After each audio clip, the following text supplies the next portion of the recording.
Thank you for downloading or streaming this message from Emmanuel Church. We are one church with multiple locations, and we believe God wants to bless you right where you are. In a few moments, you're going to hear some practical teaching from God's Word that I believe will be inspiring and relevant to your life. First, though, if you haven't yet experienced Emmanuel Live, we encourage you to go to our website, eclife.org, to check out our service times and locations so that you can experience Emmanuel in person or through our online campus. If this message blesses you and you'd like to support the ministry financially, again, you can go to eclife.org and click on the Giving tab and choose Online Campus at your campus. Thanks again for joining us today, and we hope this message will be an encouragement to you on your spiritual journey. Welcome to Emmanuel. Thank you so much for being with us today. I want to give a big welcome, not just here at the Greenwood campus, but across all of our physical locations, our online campus, any of our e-microsites joining us. Can we give it up for anybody that might be joining us everywhere at Emmanuel Church today? We appreciate it. I know we got a mixture of people who have been with us for a while, a few times, people who have been here for the first time today. Thank you so much for accepting somebody's invitation. This has been a week. Not just locally, but nationally as well. There have been a lot of really good things that have happened, to be fair. Opening day of Major League Baseball, go Yankees. I just lost half the room. I got to see Caitlin Clark play basketball for the first time on TV for Iowa. I'm not a basketball fan in the least, but you can just appreciate greatness when you see it. So there's been some pauses, but then you look on the news and you look around a little bit, and then you see that there's been another shooting in Nashville, Tennessee, in a school. And kids have lost their lives, and adults have lost their lives, and law enforcement officials had to step in and do things that they'll likely remember for the rest of their lives.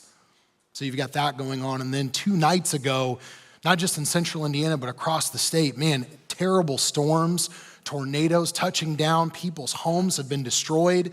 I've seen pictures of houses completely decimated. People don't have food, they don't have water, they're without electricity, and they're scared and they don't know what to do. They don't know what their next step is. And a lot of people have reached out across all of our campuses and said, what is Emmanuel Church doing to try to help at least locally here with the people who have been displaced from their homes or people who are suffering because of these storms? So here's what we're doing. Across all of our campuses, you'll find that there are designated spots where you can donate blankets, you can donate bottled water, you can donate gift cards. The gift cards are great because people don't know what they need at this point. They don't know when the power's coming back on. They don't know when they're going to get their next meal. So we can give them a gift card and they can go out and they can do what they need to do to make it to the next day. So that's one way you can do that. There are designated spots across all the campuses, designated staff members where you can turn those things in. So that's what we're trying to do. We're trying to help. We're trying to support however we can. There's been a lot of really great partnership in the community stepping up and stepping out to help people, which is a beautiful thing. But I thought something that we probably need to do across all of our churches and our campuses, I think we need to pray. I think we need to just come together, bow our heads, take a moment and bring this to God and just pray together as a church. Will you join me in prayer, please? God, thank you for this time to be with you, to just be still and be quiet. We see the things that are happening in Tennessee. I know people are hurting right now because of these storms, and sometimes we don't even know what to ask for. Sometimes we don't even know what the request is. These people are trying to make the next best decision for the next 5 minutes of their lives. And what we ask you for today is just for these people who have been affected in both areas to know that you are with them, to know that you're not going anywhere, to know that they don't have to be afraid because you can protect them. And they have people in their lives that will step in and they will serve them. God, we ask for you to watch out for these families, these educators, these law enforcement officials, everyone who's been involved, any public servant who's having to step up and step forward. Watch over all of them, please. Be with them. Give them peace. Give them a quietness, a stillness in their souls. And help us to navigate the coming days and the coming months and help us to step in and serve however we can. It's in your name we humbly pray, and we all said, amen. Thank you all for doing that. I really appreciate it. Thank you for your prayers. Continue to pray for everybody affected. They're not done. They're in the middle of it right now. So just keep praying. Your prayers matter. They matter so much. So what we're doing today is this is not part of a series. This is called an Espresso Shot. An Espresso Shot is a one-off talk. It's on a topic that you take before God, you pray through it, you ask him for guidance, you ask him for wisdom, you bring it back to the team, we talk about this. And what we're talking about today, ironically enough, is fear. And this is not something that we planned this past week. This is not something where we say, oh man, there's a lot going on. We should talk about fear. This has been planned for quite some time. And the reason that this came up and the reason I felt compelled to speak about this is because in my role as a campus pastor, a lot of times I am a counselor, which means I don't do much talking, I do a lot of listening. And through listening, you can tell what people are struggling with. People are struggling with their marriages, people are struggling with finances, people are afraid of what's gonna happen with their kids, with their jobs, anything you can think of. And a question that I ask, because I ask a lot of questions, is simply this: what are you afraid of? In this situation, these things that are going on in your head, these perceived threats that are all around you, what are you afraid of? What are you afraid is going to happen? What are you afraid of? What's around the next corner for you? That's a question that we kind of stop asking each other as adults, isn't it? We ask each other that question a lot, or parents ask that to their kids, or adults ask that to kids when they're really young. What are you afraid of? What are you scared of? Scared of the roller coaster? It's going to be too fast? You're afraid of the dark? You're afraid of what's under your bed? What's in the closet? What are you so afraid of? But as adults, we kind of grow out of that question. We stop talking about that. But I don't think we should, because as adults, there are things that all of us are afraid of. I guess my hope today for this message, I hope three things. I hope that when you leave, the first thing I hope for when we're talking about fear, we're navigating this together, I hope that you can leave knowing that God is with you across all of our campuses. That's my hope today, that you know that God is with you. I hope that you leave encouraged. I hope that you leave emboldened a little bit. You can maybe walk a little bit differently. And then the third thing I hope is that today I hope you can laugh. And maybe you can laugh at me today. And if you can laugh at me, and if that's how I can lighten your load a little bit, I'm totally fine with that. A lot of people laugh at me anyway, so this is kind of an easy thing for me. Like you, I am afraid of things. Just because I am a campus pastor or whatever, like that doesn't mean that I'm not afraid. I am afraid of certain things. And I could give you the safe answer of things that I'm afraid of. I could talk about my fear of the dark. I don't like the dark, not a big fan of that. I could talk to you about my fear of heights. I'm a third rung on the ladder guy. You get me up above that a little bit, like I'll take the Christmas tree lights off the gutters, and that's about as high off the ground as you're getting me. I don't know if I'm afraid of jellyfish or if I just don't get them. Like they just don't, like they're just very like, they don't have shoulders. It's weird. So I don't know if I'm afraid of them. But if I've picked up a new fear, being a guy in his mid-30s in the past couple of years, I've picked up a new fear, which doesn't happen to me a lot, so I'm paying attention to it. And if I gave you 24 hours to guess my new fear, you wouldn't get it. You would have no idea. So I'm just going to tell you that what I've become afraid of in the past couple of years in my mid-30s has been this.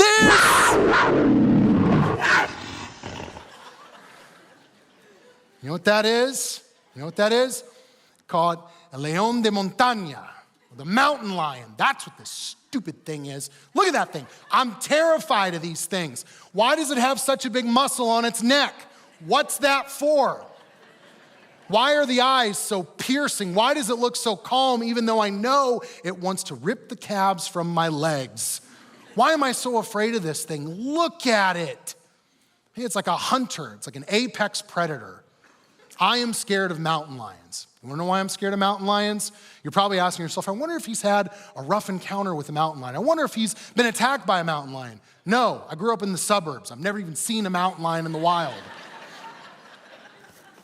And so help me, if you send me a YouTube video that shows mountain lions prowling our suburbs, I will forgive you. It will take me a real long time. Man, why am I afraid of these things? Why am I afraid of their musculature and that jawline? Oh man, I'm so scared. I'm scared of them because I like to hike. It's a thing I've picked up. You walk around, you go outside, you smell some trees. It's good for you. You should try it. I enjoy hiking, and as I've started to hike a little bit, you go on YouTube and you look at these fun videos. Oh, look at this trail in this location. Look at this trail in this location. And invariably, you see a video that says, man stalked by a mountain lion in Utah for 6 minutes. Watch it live. And me and all of my wisdom go, that seems like something I should watch. Click. And so I did. And I watched that one. And then I watched the video about the trail runner that had to choke the mountain lion with his shoe after they got into a confrontation. So now I think there's a mountain lion around every corner. Can't even go to the trails, can't even go to a park without thinking that Manny the mountain lion is gonna be there waiting for me. Why am I really afraid of these things? Like, what's the problem? The reason I'm afraid of them is through the definition of fear, you'll understand. An unpleasant emotion, confirmed, caused by the anticipation of pain, danger, or threat. I am anticipating that when I see these things, I will be in danger. I'm anticipating that when I see it, there will be a threat, that it will jump on me and attack me. And as an added bonus, I'm allergic to cats, so I'm gonna be scratching my eyes and blowing my nose. Great experience all around. Another way to think about this, and another thought that we have, is something bad is going to happen. Something bad's gonna happen. If I interact with this thing, something bad is going to happen to me. But that's just me. That's my fear. That's my fear of mountain lions. And if you look in the lives of other people, in the conversations of people I've talked with, you find that mountain lions don't necessarily top their list of things that they're scared of, if you can believe that. So what we did, and when I say we, I mean my teammate and I, her name is Carissa, she's been on staff. A lot of times she's helped out with family ministries. She's transitioning to be my assistant, very thankful for her. She's also stepped in to help me with a little bit of research, which is fun. So she got online, she had some conversations with people, and she asked the question, what are you afraid of? Women, men, teenagers, students, what do you got? So we looked, and here's what they said, and here's what she found. Women, a fear of being unwanted or unlovable. A fear of being overwhelmed. A fear of not being enough. That one has come up a lot for me lately in my conversations I'm having with people. Not gonna be enough for my spouse, not gonna be enough for my kids, I'm not gonna be enough for my small group, I'm not gonna be enough for anybody. Being too strong or too independent, that's a big one. For men, fear of not being strong or being viewed as strong. Fear of not being a good provider. A fear of not living up to my potential, and a fear of not being confident. Then you read the ones for teenagers and students. Man, these just make me sad. Teenagers, a fear of not being accepted. Teenagers, students, if you're with us today, just know that that is a very real fear for a lot of adults as well. They just don't talk about it as much. Fear of being alone or being laughed at. I would see this when I was a school counselor at the cafeteria. Kids just afraid of being alone or laughed at all the time. Fear of being controlled, not able to make their own decisions. Fear of not being understood. All real fears. Students, men, women, all of the above. Everybody's got fears. Everybody's got things that they're afraid of. But why are these fears a problem? What's a problem with fear? Right? Because we talk about it again when we're kids. Oh, there's nothing in the dark. There's nothing there. But an amazing thing happens in our head. We make these things so huge and so big, we do something called catastrophizing. That's just a really big word of making it seem like it's never gonna end, it's the worst thing that's gonna happen, and it's gonna last forever, no matter what it might be. If I'm alone, I'm always gonna be alone. If I get laughed at, they're never gonna stop laughing at me. It's gonna feel like I want to die. We make it the worst possible thing in our heads. The problem with that is that most of our fears, if you look at the research, comes to nothing. And I don't mean to say that, oh man, the things that I'm scared of, I experienced it and it happened, and it actually wasn't as bad as I thought it was gonna be. No, I mean, they don't happen. Most of the things that we're afraid of, those situations in our head, they're not real. In certain sobriety circles, FEAR is an acronym that stands for false evidence appearing real. Some of you might be familiar with that acronym. Jenny Allen, in her book, Get Out of Your Head, which some of you might have read before, it's really good. Got some really great research, really great wisdom in there. One of the things that she says when she's doing her psychological research about how people encounter fear and the fear being manifested into something real in their lives, she found that 97% in the research she had done of the things that people had been afraid of did not happen. 97%. Seneca, an ancient Stoic philosopher, said there are more things likely to frighten us than there are to crush us. We suffer more often in imagination than reality. Let's hang here for a second. Crush us is key, because crush us is catastrophizing. Crush us is, it's never gonna end, it's always gonna be this way, I'm never going to recover from this. That's what crush us means. But what he's saying is we're far more often to experience the frightening than the crushing. So what's the problem with this? What's the big deal? Well, the problem with this is that it's going to limit what you can do when you actually need that healthy fear moving forward. Because fear from a natural biological standpoint is not a bad thing. Fight or flight, you and I need that. In case a real mountain lion comes, like that's a real thing. You and I need that. We can't look past that. But if we're always sitting in that place of fear, in that place of anxiety, that place of stress, because I'm thinking about what could happen, what might happen, what if it does happen, is it ever going to end? Then we're not gonna have the emotional readiness or the decision-making skills when something real does happen. Like if there's a school shooting, like if there's a tornado, Like if somebody in your family gets sick and you got to make some decisions, you have to have some faith. Like what are you going to do? If you're scared all the time, you're not going to be able to think of those things. So that's why it's a problem. There's another problem as well, and this one's pretty serious too. Fear distracts us from God, and it shifts our focus to control. Fear is a great distractor from God. It gets our focus not on him and his presence in our lives in the moment, but it gets us focused on the moment and our lack of control in it and our desire to control it. Because if I could just control the outcome, if I just knew what was around the corner, if I could just guarantee that I would be safe, then maybe I would do it. Or maybe I would think this way, or maybe I would have that conversation with the relative that I've been ducking for months because I'm worried that the relationship's gonna fracture and we're never gonna be able to mend it. If I could just control that or control how they thought or control how they spoke, yeah, then I'd be good. Then I could trust God in that moment. But the problem with that is that you and I are not in control. And if we could be in control of every outcome, and if we knew every situation, and if we knew what was around every corner, we would not need to be distracted with God because we would be God. We would be sovereign. We would know everything, but we don't. This gives us a false sense of superiority over our surroundings. Because let's face it, like you can do the best you possibly can to be safe in traffic, right? We're all gonna leave, we're all gonna go home after this. We're all gonna get in our cars, you're gonna buckle your seatbelt, you're gonna be 10 and 2, you're gonna be nice in the parking lot. You are, I know you are. You will, you're gonna be so nice. But on the way home, do you have any control over the other drivers? You don't. You don't. Even if you could, like you just don't have that kind of control. So it distracts us from God's presence in our lives and it shifts our focus on something that's not real, false evidence appearing real. And man, if we could overcome these fears, if we could overcome them, if we could think about them in a different way, if we could think about God in a different way and place God first and recognize him in our lives, man, I think it would help us move past some of these fears and take us to a new relationship with God. And I think it would take us in a different place spiritually with our family and our friends.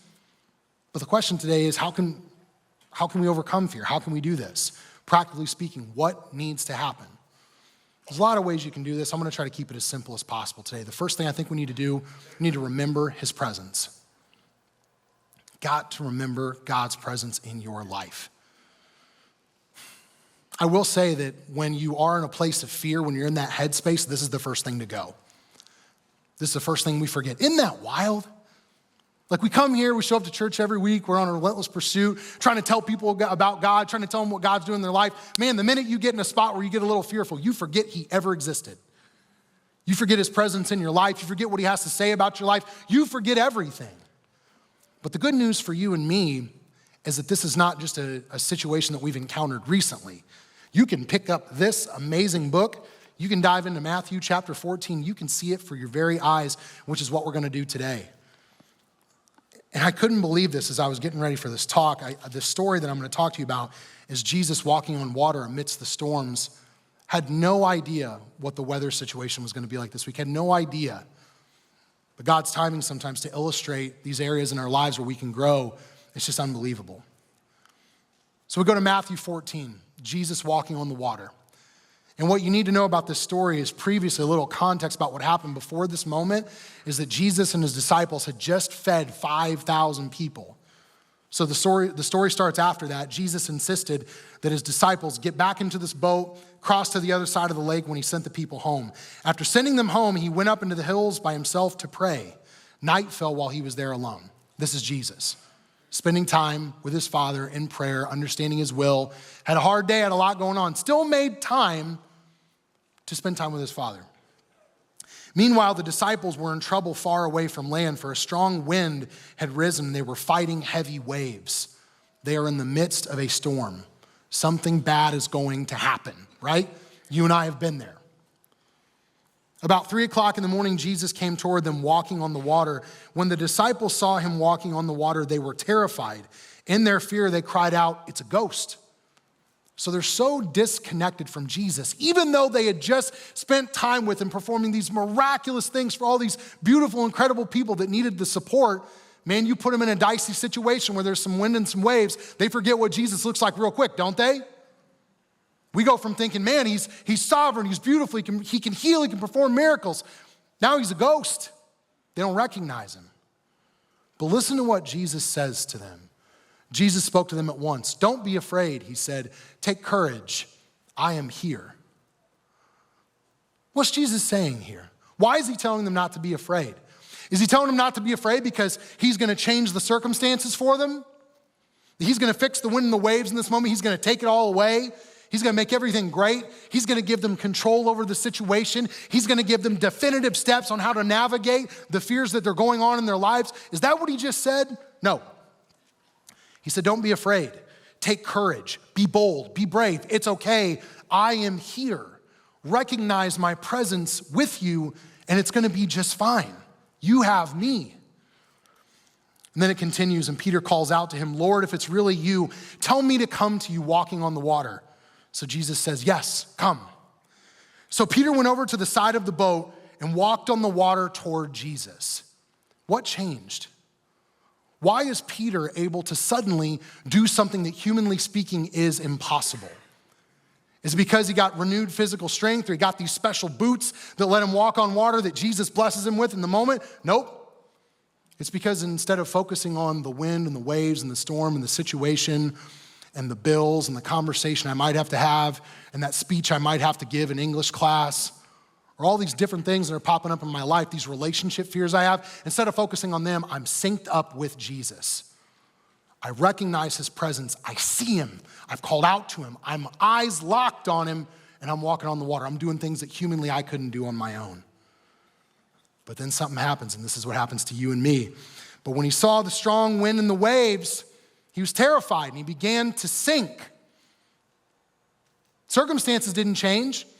Did Jesus go back to the hills to pray to God again? Nope, Jesus was right there. The proximity didn't change, and the distance didn't change. What changed for Peter? It's the same thing that changes for you and I. It's our focus. He took his eyes off Jesus, started looking around, succumbing to the fear. And an amazing thing happens to him when he does this. He starts to sink, which is what happens to you and I when we succumb to our fears. You ever been in an ice bath before? Terrible experience. I don't know how people do it.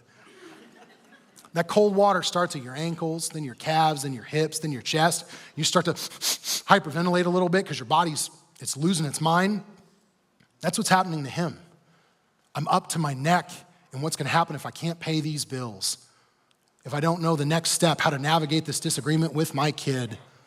What's going to happen if I'm not enough for my husband? What if my spouse cheats on me? What am I going to do? So he does the only thing that he thinks he can do, the thing that we do a lot of the times. "Save me, Lord," he shouted. He cries out to him. And immediately Jesus reaches out and he grabs him. And Jesus says something to him. Jesus says, "You have so little faith. Why did you doubt me? I've been here the whole time. I'm close enough to where I can physically touch you. Did you really think I wasn't going to protect you? Did you really think I was just going to let you sink? Didn't you see what we did earlier today with the 5,000 people? Like, did you forget? I'm the Jesus that performs miracles. I'm the Jesus that heals." Jesus didn't change. Weather didn't change. Peter changed. We changed. And that's what happens when we take our focus off of Jesus and we start focusing on these circumstances. It's a tough thing, but I think that if we can keep our focus on the fact that Jesus is present with us and that nothing is going to separate us from his love, not heaven nor hell, not plague, not anything you could possibly think of, nothing will separate us from God. It gives you a different perspective, and it gives you a different sense of confidence amidst these storms. And when you can remember his presence, then you can rely on his protection. This kind of goes back to this element of control. We think if we could just be in control, then I'll be protected. Then I will feel safe, right? If I just know exactly what's going to happen, I'm going to feel really good. But what if you don't know? What if you're not going to know? Can you still go to him to seek protection? You absolutely can. You see this all throughout Psalms. I'm going to share a psalm with you in just a moment from Psalm 27. And what I would encourage you to think about is the context, because the psalmist, the writer of it, is David. And David is being hunted down, chased, as he's writing this by Saul. Saul wants to kill him. So we're not talking about an imaginative murder mountain lion that maybe could potentially kill me if I go hiking. We're talking about a real flesh and blood human being that wants to kill him. And listen to his perspective about where he's going to go for protection. The Lord is my light and my salvation. So why should I be afraid? The Lord is my fortress, protecting me from danger. So why should I tremble? Guy's chasing him, wants to kill him. Why can he feel this way? Why can he think this way? Because he knows that the Lord is his fortress. He can retreat inside the Lord. And a lot of times we look at this and we think of physical protection, which is great. That's important. We would all desire physical protection and physical safety. But what about mental and spiritual protection? Because that's what we're talking about a little bit today, right? These fears that are going on inside of our heads that are leading us down paths that likely will not come to fruition. What if you could have protection from those thoughts? What if you could have protection from those things inside your head that are driving you further and further away from God? What if you knew that the Lord was your light and your salvation and nothing could touch you eternally? What if you knew that? What if you could rely on that? Protecting me from danger. You don't have to tremble. You can retreat to this fortress. We think of fortresses in movies sometimes. You think of fortresses like castles or things like in Braveheart or like Helm's Deep and Lord of the Rings, these big, massive structures. Imagine one that is infinitely more protective, that even the powers and the forces of hell couldn't destroy. That's the fortress you and I have access to anytime you want. And when you can have that different perspective, you can think differently. But there are some practical ways where you can get there. There are some very practical day-to-day things that you can do to get to that point where you can remember his presence, where you can rely on his protection. And it's a little acronym I have for you. It's church. We love acronyms. Increase your RPMs. Do I want you to go to the parking lot and sit in your car, put it in park, and slam the gas pedal down? No, please don't do that. Please don't do that. For you or the people around you, please don't do that. RPMs, what are we talking about today? What's the R stand for? We'll start there. R is read. You've got to read. Pastor Andy gets up here and he talks about this all the time, that daily time with God. Vital to our ability to remember God's presence in our life and to rely on his protection. Absolutely massive. And there are great books out there that you can read on fear. I've mentioned Get Out of Your Head by Jenny Allen a couple times. Winning the War in Your Mind is another one that I've heard is really good by Craig Rochelle. Living Without Lack is Dallas Willard. Shocking we would mention Dallas Willard here. Talks about Psalm 23 and a different way to think about that and a different way to live without fear. But here are 4 places I would tell you to start. I would start right here. Psalm 23, 27, 46, 91. I'm telling you, you read these every single day for 66 days, which scientifically tells us that's about how long it takes to form a habit. You read these for 66 days. Tell me your outlook on fear is not different. Psalm 23, in Psalm 23, it talks about how we need to, though I walk through the valley of the shadow of death. The problem for a lot of us is that we like to stay right in that valley of the shadow of death, and we don't think we need to move. But if you read this every single day, it tells us we go through the valley. Why do we go through the valley?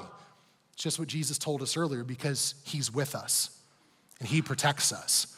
You're not going to know that if you don't read. If you don't read every single day. You can read this. You can read Matthew chapter 14. You can read Mark chapter 9, which we're getting ready to talk about in a second. Every single day, you can read these things. Fill your mind with what is true. Fill your mind with what is excellent and worthy of praise and what is noble. Fill your mind with these things and stop filling your mind with things that might happen. Maybe will happen, could potentially happen. Fill your mind with this false evidence of things that likely 97% of the time won't happen. This is true every day. Fill your mind with it. That's R. What's P? P is pray. Pray. You can pray as often as you want, as many times a day as you want. You can pray as quietly, as loudly as you want. It's like cat in the hat. You can do it here or there. You can do it everywhere. That's green eggs and ham. I got an 8 and a 3-year-old. I get my Dr. Seuss mixed up sometimes. You can pray anywhere that you want. But the problem with fear sometimes is we feel a little guilty, don't we?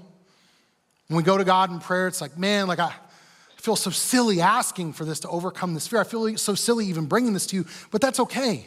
God wants you to be honest with him. In Mark chapter 9, there is a beautiful account of the honesty of man going to Jesus in sincerity. This man is going through something awful, just like we all do, because sometimes bad things happen. Not minimizing that. This guy has a child who's been possessed by an evil spirit. And this evil spirit is doing terrible things to his child. It's throwing his child on the ground. It's experiencing almost like these seizure-like symptoms. The teeth are clenching. He's going stiff. He can't speak. This evil spirit is throwing his child into the water, into the fire. Imagine how you would respond if you were a parent in that moment and you had to watch this. And you knew Jesus was right there, but how would you even go to him? How would you go talk to him? What would you say? He goes to Jesus very honestly and he says, help me if you can. And Jesus very famously says, what do you mean if I can? Anything is possible for a person who believes. And this is what the dad says. I do believe, but help me overcome my unbelief. Maybe that's your prayer. Maybe that's your prayer with God today, right now. Maybe that's what you need to say to him. Maybe you need to go to him and say, God, I trust you. I believe in you. I'm telling people about you all the time. I'm talking to people about you at work. I'm talking to them about the gym. I'm talking about you wherever I can because I believe in you. But a tornado just rolled through my neighborhood and it just ripped up my neighbor's house, my house. Help me overcome my unbelief. I got a family member that's sick. Help me overcome my unbelief. This is where I was 4 years ago. Some of you know this, some of you don't, but my mom passed away 4 years ago. 2 weeks before I was supposed to give my first message here at Emmanuel Church, I'd never preached anything in my life. And I'm supposed to get up here and I'm supposed to overcome these fears and overcome this uncertainty of, man, it's always gonna be this way. I'm catastrophizing. It's always gonna be hard. I'm always gonna miss her. I'm always gonna feel this pain. And I gotta get up there and I gotta talk? Come on. The thing that got me through that was this. Going to God honestly and saying, man, I love you so much. Help me overcome this fear in my life. Help me overcome what has been laid on my heart. And he did. I talked to him about it a lot. I still talk to him about it today, 4 years later. Prayer helps. You should do it. M, memorize. Man, this is a game changer. And we talk about it, but we talk about reading a lot. We talk about prayer a lot. Man, if we could really lock down memorization, memorizing some great verses. Memorizing verses, the power and the hack with this is that if you have something memorized and it's deeply ingrained in your heart and your spirit, that if I get into a spot and I get into a situation where I'm a little timid, where I start to get a little bit fearful, I don't have to grab my Bible, I don't have to pick it up, I don't have to pick up my phone, because I've spent enough time reading and praying that it's locked in here and I cannot forget it. For me, 2 Timothy chapter 1, verse 7. For God has not given us a spirit of fear and timidity, but one of power, love, and self-discipline. Man. You think your relationship with fear and hardship is not gonna be different if you got that thing locked in between your ears and in your chest? Come on. Because if I know that this fear and timidity that I'm feeling is not from God, well, who's it from? It's from me. So what can I do with it? I can realize the power that has been given me. Not my own power, not what I squat, not what I bench. That's not what we're talking about. We're talking about the Holy Spirit living inside of us, dwelling deeply within us, giving us the power to know what is true and what is real. That's the power inside of me. What about love?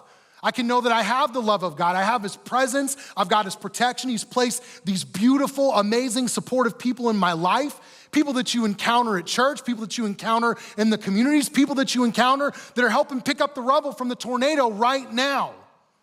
I can have love for those people because I've memorized this and it's in my heart. And the self-discipline piece, man, for fear, that might be one of the most powerful aspects of this verse, because if I have self-discipline, I can take these thoughts, these fearful thoughts that are rolling around in my head and they're driving me to catastrophize everything, and I can take them captive, I can present them to Jesus, and I can say, what's real? Are you real? And is your presence real? Is your protection real?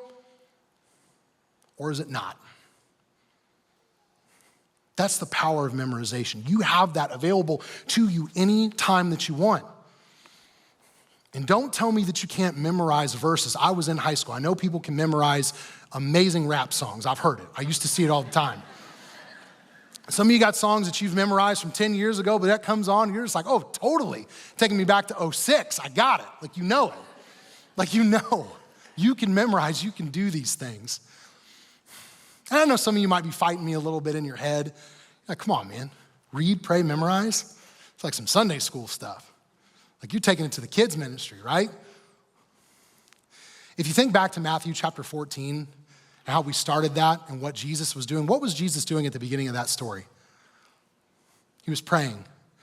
He was spending time with God. Oftentimes we like to overlook the basic. because we're thinking that if we search for something more complex, it will deepen and enrich our faith. Don't overlook the basics. If it was good enough and its basic elements for Jesus, it's probably good enough for us. We can overcome these fears. These are not things that we have to sit with and deal with, and this is not just a condition we just have to accept for the rest of our lives. And I'm not standing here minimizing and telling you, oh, you shouldn't be afraid of it. Nothing, no matter what happens in your life, just get over it. That's not what we're saying at all. Because 97% of the time, this thing isn't real, but this is for the 3%. When things really go down and things really happen, you've got to be able to respond in a healthy, Christ-centered way, and it's possible to do those things. So the question I have for you today as you leave across all the campuses, will you overcome your fear? Will you make this choice to do this choice to surrender your fears to God, the choice to surrender control to God, that need for control? Will you make the choice to do that? Will you read for 66 days? Read one psalm for 66 days. Pick one. I don't care which one it is. Pick one. Talk about it in small group. Pray one prayer if you want, or pray as many times as you want for 66 days. Make it your goal over the course of the next 66 days to memorize one verse related to fear. See if it changes you. See if it changes your relationship with God. See if God can change you from the inside out. That's how we overcome our fears. And if you're sitting with us today, maybe you've been with us for a while, you might be fighting me in your head right now because you know what's coming. You know that we're going to talk about this invitation that we're going to grant you. We're granting it to you each and every single week, the opportunity to place your faith and trust in Jesus. Is there any scarier decision to make when you're right on the cusp of making that call?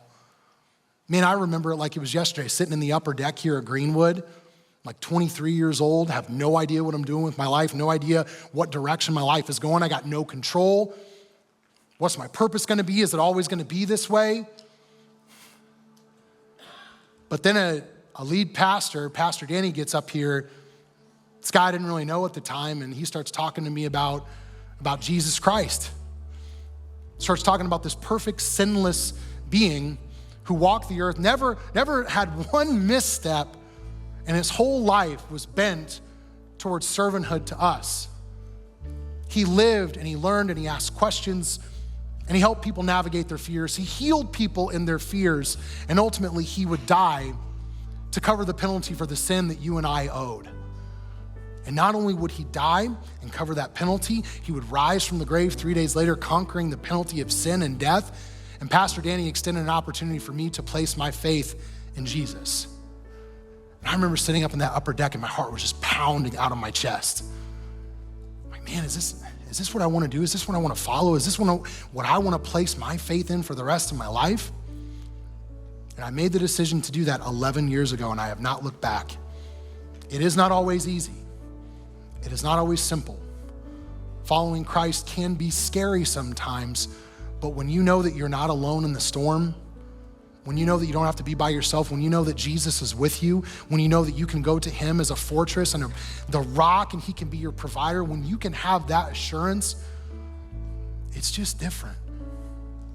And I would encourage you today, if you're on the cusp of overcoming that fear and making that decision, I would beg you to really consider it. I would beg you to do it. And we're going to give you the opportunity to do that right now. I'm going to say a simple prayer, and across all of our campuses, what I would love for us to do, everybody just bow your heads.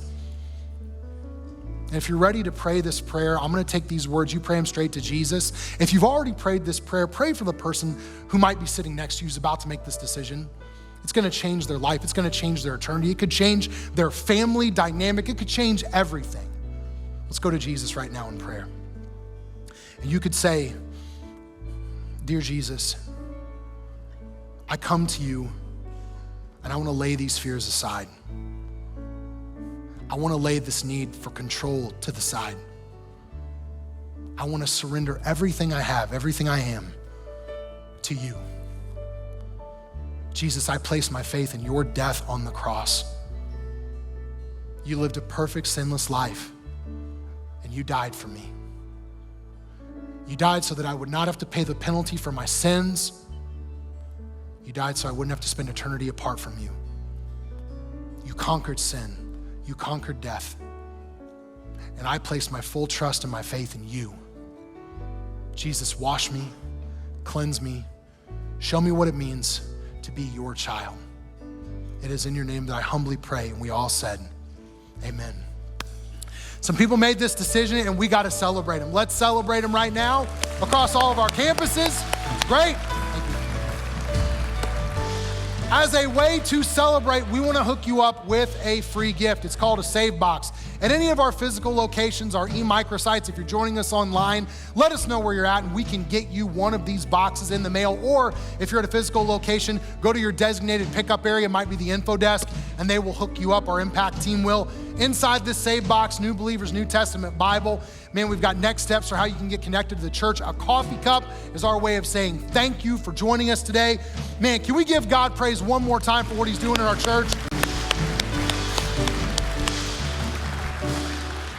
Thank you so much for joining us. Thank you so much for coming out. One reminder before we dismiss it to local teams. Next weekend is Easter weekend. One challenge that I have for each and every single one of you, bring somebody. Bring them. Bring one person. You never know what's on the other side of an invitation. Everybody has to start somewhere with the relationship with Christ. Oftentimes, it's on the other end of an invitation. That's my challenge for you this week across all of our campuses. Will you join me in prayer, and then we'll kick it to the local teams. God, we thank you for letting us know that it is possible to overcome our fears. We thank you for the possibility of having a relationship with you. We thank you for your presence in our lives and for our protection. We ask that you watch over those affected down in Nashville, Tennessee, and all across Indiana. We ask that you would be with them. You would embolden them. You would empower them. You would show them your love today and show the love every single day to each and every single one of your people. It is in your name we humbly pray, and we all said, amen. At this time, we're going to dismiss it to the local teams.